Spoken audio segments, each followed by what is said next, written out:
ओम श्री उमा महेश्वराय नमः। आप सभी भक्तजनों का दिन शुभ और मंगलमय हो।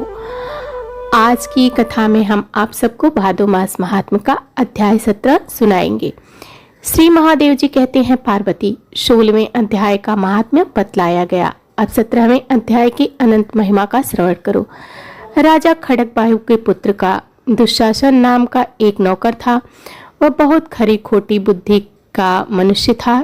एक बार वह मांडलिक राजकुमारों के साथ बहुत धन बाजार लगाकर हाथी पर चढ़ा और कुछ ही कदम आगे जाने पर लोगों के मना करने पर भी वह मूढ़ हाथी के प्रति जोर जोर से कठोर शब्द कहने लगा।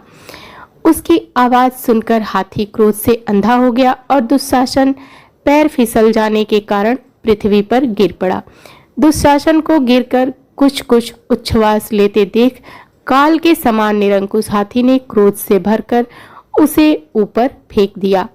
ऊपर से गिरते ही उसके प्राण निकल गए। इस प्रकार कालवश मृत्यु को प्राप्त होने के बाद उस हाथी की योनि मिली और सिंघलदीप के महाराज के यहाँ उसने अपना बहुत समय व्यतीत किया।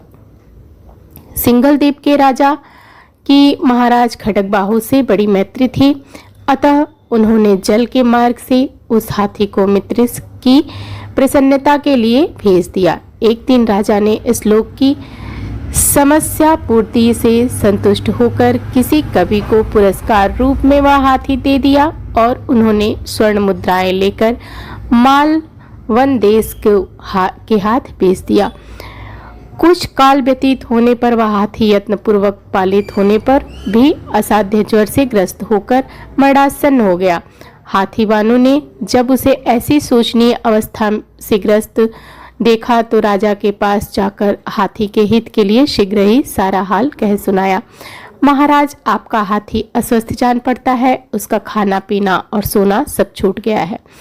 हमारी समझ में नहीं आता इसका क्या कारण है। हाथी वालों का बताया हुआ समाचार सुनकर राजा ने हाथी के रोग को पहचान वाले चिकित्सा कुशल मंत्रियों के साथ उस स्थान पर पदार्पण किया जहां हाथी ज्वरग्रस्त होकर पड़ा था। राजा को देखते ही उसने ज्वर जनित वेदना को भूलकर संसार को आश्चर्य में डालने वाली बाणी में कहा, संपूर्ण शास्त्रों के ज्ञाता, राजनीतिक के समृद्धि, शत्रु समुदाय को परास्त करने वाले तथा भगवान विष्णु के चरणों में अनुराग रखने वाले महाराज, इन औषधियों से क्या लेना है? वैद्यों से भी कुछ लाभ होने वाला नहीं है।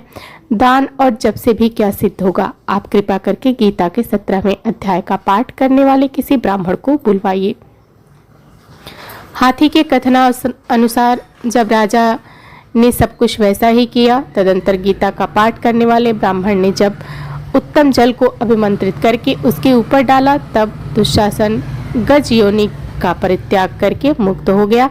राजा ने दुशासन को दिव्य विमान पर आरूढ़ तथा इंद्र के समान तेजस्वी देखकर पूछा, पूर्व जन्म में तुम्हारी क्या जाति थी, क्या स्वरूप था, कैसे आचरण थे और किस कर्म से तुम यहाँ हाथी होकर आए थे? ये सारी बातें मुझे बताओ। राजा के इस प्रकार पूछने पर संकट से छूटे हुए दुशासन ने विमान पर बैठे ही बैठे स्थिरता के साथ अपना पूर्व जन्म का उपर्युक्त समाचार यथावत कह सुनाया। तत्पश्चात नरश्रेष्ठ मालव नरेश ने गीता के 17वें अध्याय का पाठ करने लगे। इससे थोड़े ही समय में उनको मुक्ति मिल गई। तो ये थी आज की कथा आपको कैसी लगी कमेंट बॉक्स में जरूर बताइएगा और हमारे चैनल को सब्सक्राइब, वीडियो को लाइक और शेयर भी जरूर करिएगा। मिलते हैं अगली वीडियो में। धन्यवाद।